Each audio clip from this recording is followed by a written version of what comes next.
Hello guys, just a quick short video. This is about component protection in Audi vehicles. Now basically component protection is when you buy a control module because yours has gone down, depending on what it is. For example, this is the MMI control unit from an Audi A8. So basically, like I was saying, you buy a new control module because the one that you've got's gone down, and you plug it in and it works, but certain things won't. For example, with the MMI unit, you won't get sound, or you can't use navigation or whatever, for example. And I've done a lot of research on the internet. We can't really find too much about it, but I did find a particular website that said the code for the component protection actually resides in the EEPROM. So I got my second control module from eBay. It was around 70 quid, and I got my old one, and well, basically all I did was I swapped over the EEPROMs. Relatively simple. It's a little bit of a complex job if you are you know, not too technically minded, and you don't really have a steady hand, but it is a relatively simple job, and I'll quickly show you what I did. So basically, on the back of this board, this is the MMI control head with the F-bus adapter. Oops, this is my old one. So on the back of this board, let me see if I can find where it was.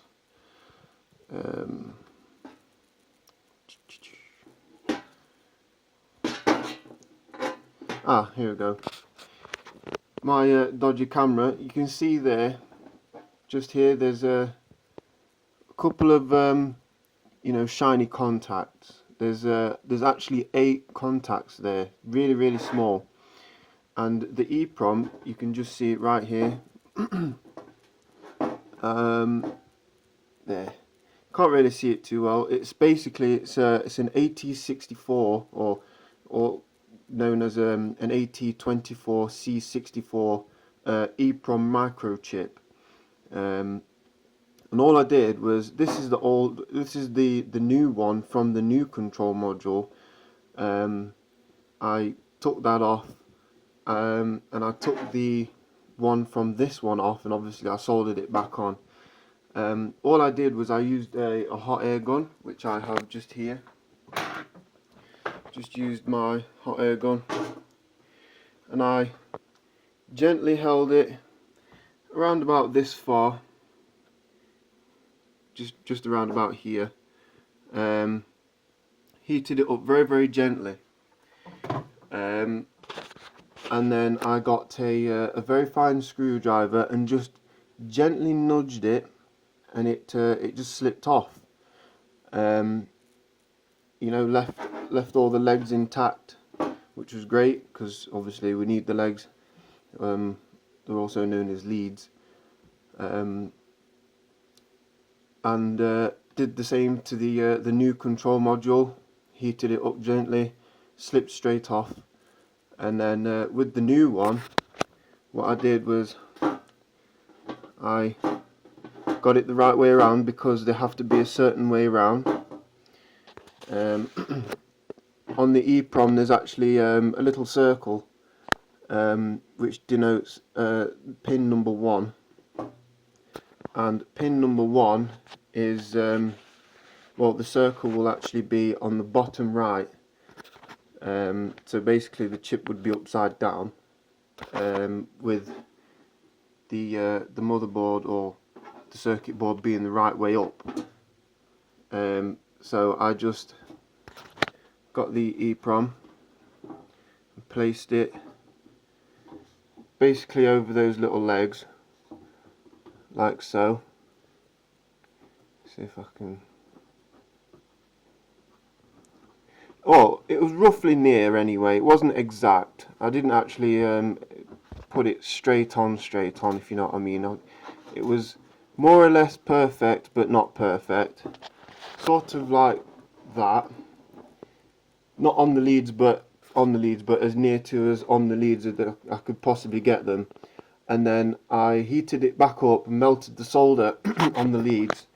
And then I got my screwdriver while it was still hot, with the hot air gun still going, and I just gently nudged it into the right spot without rubbing over any other of the contacts. We don't really want to do that because obviously if the solder joints are soldered together, or bridge connections, that it will just render the control module useless unless you can obviously heat it up and get between the legs just to separate the solder. So what I did was, after I'd soldered it, heated it up and melted the solder, put it in the right spot, I let it cool down for a second, and I got a very, very, very fine flat-headed screwdriver, almost like I'd probably have been better to use a pin, but I didn't. I used this flat-headed screwdriver, and what I did was, in between the little leads, which are only I think 0.5 millimeters apart, very, very fine, I just scraped in between very gently, in between the leads, just to make sure I hadn't bridged any of the contacts on the actual circuit board. And then after I'd done that, I'll remove that.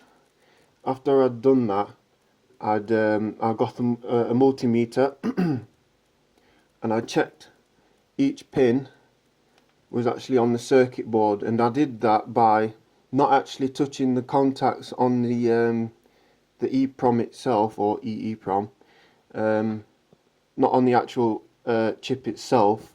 I checked around the chip. You can see there, well, you can't really see there too well, but just here there's you can see two blurry there's two tiny little resistors there, and I checked at the back of the resistor to all of the pins, and then I did the same with the other resistor, because the top one will only do all the way around, but it won't do the other resistor. So I put the one of the pins from the multimeter onto the back of the second resistor, and checked all the pins again, and that worked as well. Obviously I didn't get anything back from the top resistor, because they must be almost like diodes. So yeah, they all came back clear. I checked for continuity, and all 8 pins worked. So I plugged it back into the car, and lo and behold, it all worked. I got my sound back, which was one of the component protection things that this kind of blocks if you plug the control module in, the MMI control module in, it stops the sound. I couldn't play any CDs or listen to the radio, but I could use my navigation. But some cars it's different. Sometimes some other people have had intermittent sound, and it coming on and off every minute, or every 1 minute and 30 seconds or something like that. But yeah, that was my workaround for the for component protection. I bought a new module, got my old module, and then heated up the EEPROM, or EEPROM, nudged it off very gently. It came straight off. Did the same with the new one, and then put the old EEPROM onto the new circuit board, soldered it on, checked it for continuity on all 8 pins, and it all checked out good. Plugged it in, like I say, and it worked perfectly fine. I can do another video of me actually performing it for you if that's what you want.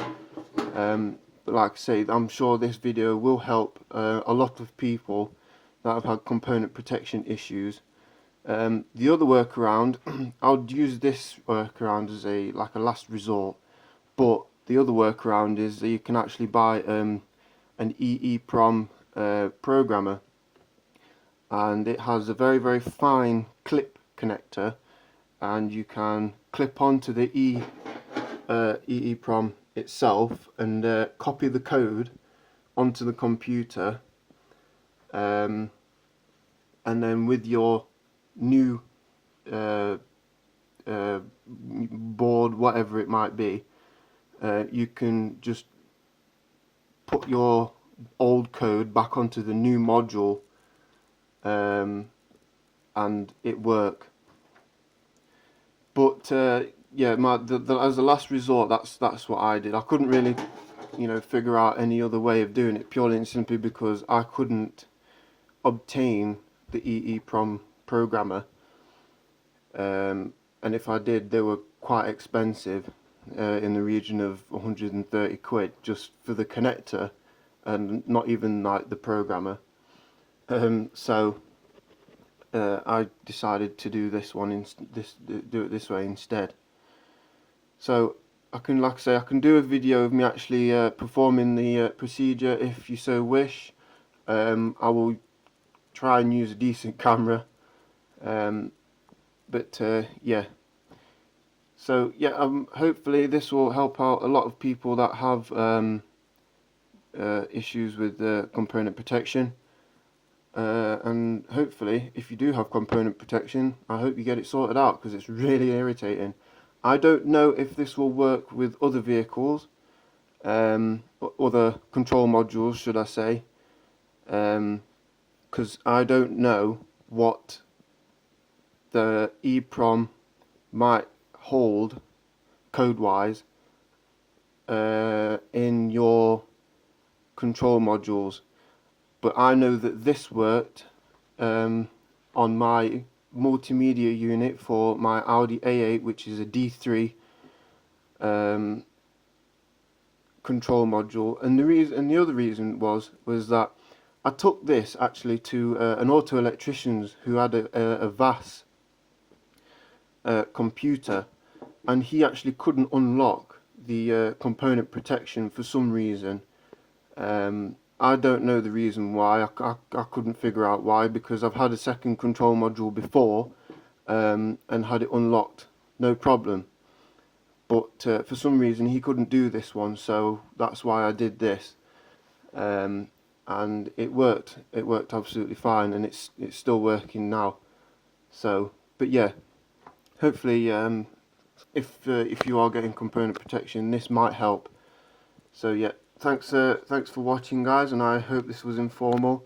If you would like me to do a video of me actually performing the procedure so you can see how it was done, or how I did it, that's absolutely fine. Just write a comment, let me know, and I will try and upload a video very shortly, and I'll put the link onto the video, or onto this video, so you guys can find it quite easily.